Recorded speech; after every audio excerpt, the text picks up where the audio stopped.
Here I've got WILEYFOX Spark Plus, and let me show you how to enable power saving mode on the following device.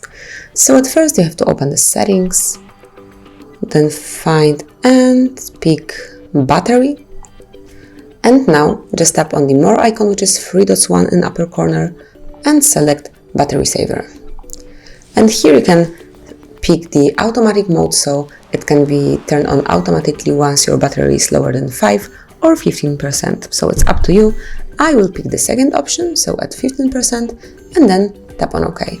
So from now on, every time your battery is lower than 15%, your smartphone will be turned into power saving mode, into low power solution, so it will definitely extend the life of your battery.